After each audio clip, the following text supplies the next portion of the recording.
Assalamualaikum warahmatullahi wabarakatuh. Perkenalkan, saya Ririn Puspitasari dari kelas 2020C.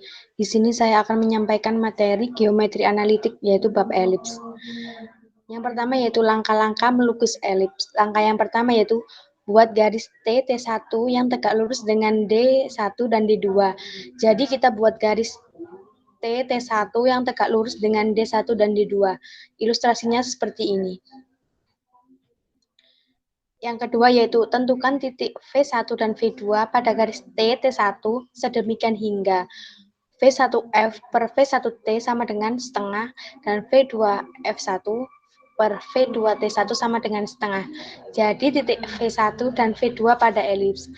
Jadi kita menentukan titik V1, V2 pada garis T1T sedemikian hingga maka jarak V1F per V1T yaitu setengah dan jarak V2F1 dan V2T1 juga setengah. Maka titik V1 dan V2 terletak pada elips. Langkah yang ketiga yaitu buatlah garis-garis G1, G2, G3, G4, dan G5. Masing-masing sejajar D dan memotong garis FT berturut-turut pada A sama dengan F, B, C, D, dan E sama dengan F1.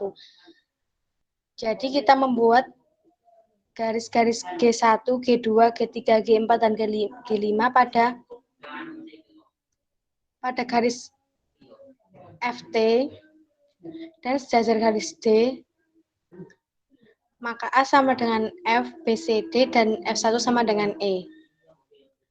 Cara yang keempat yaitu buatlah lingkaran F setengah AT sehingga memotong G1 di A1 dan A2.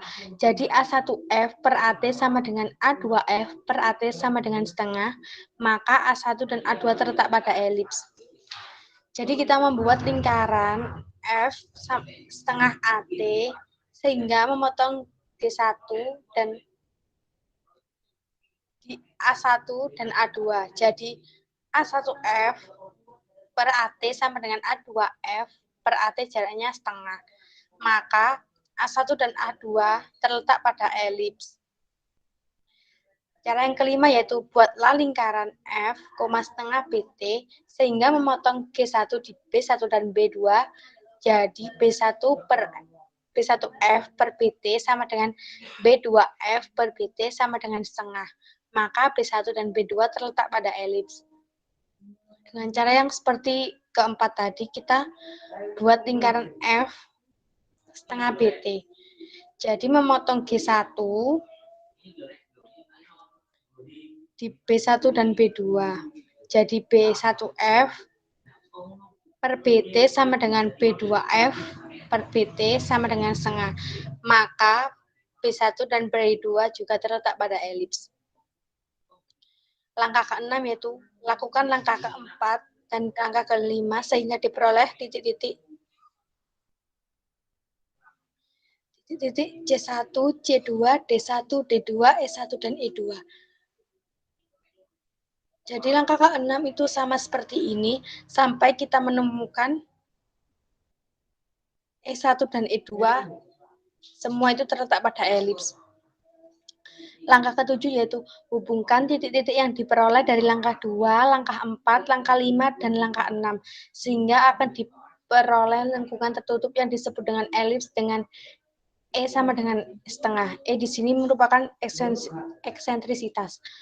Jadi gambar elips, ilustrasi elips seperti ini merupakan gabungan dari langkah 2, langkah 4, dan langkah 6 yang sudah kita jelasin sebelumnya tadi.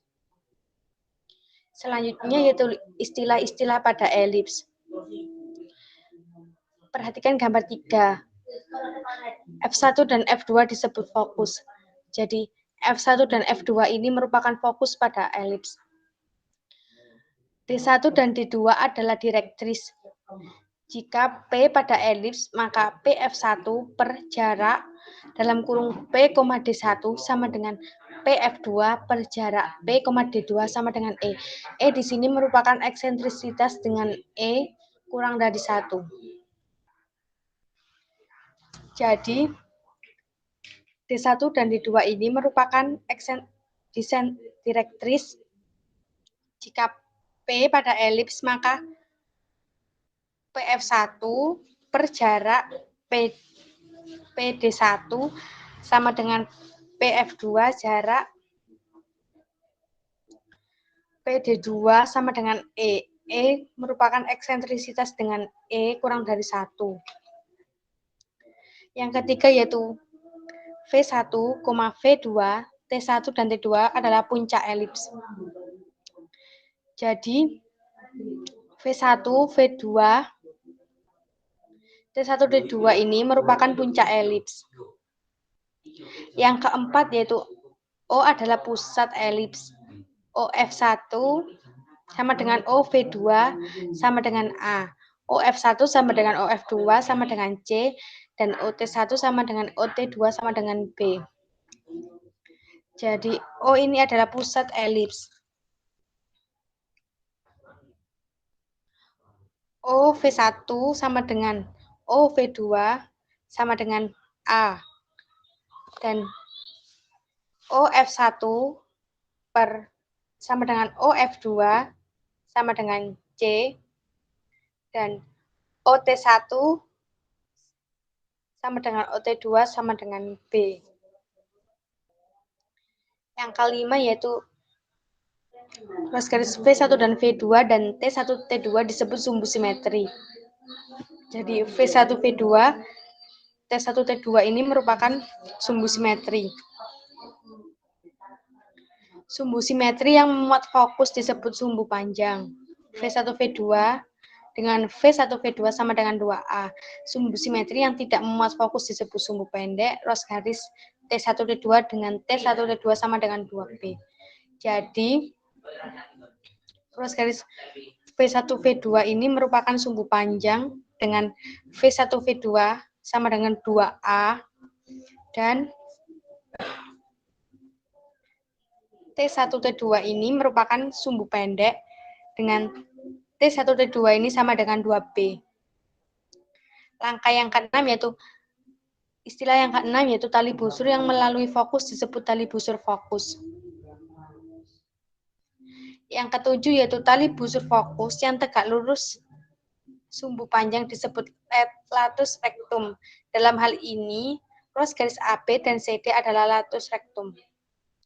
Jadi ini ruas garis AB dan ruas garis CD itu merupakan latus rectum. Atau bisa disebut juga tali busur fokus yang tegak lurus pada sumbu panjang. Istilah ke-8 yaitu ruas garis penghubung fokus dengan titik pada elips disebut jari-jari fokus. Demikian penyampaian materi dari saya, kurang lebihnya mohon maaf. Wassalamualaikum warahmatullahi wabarakatuh.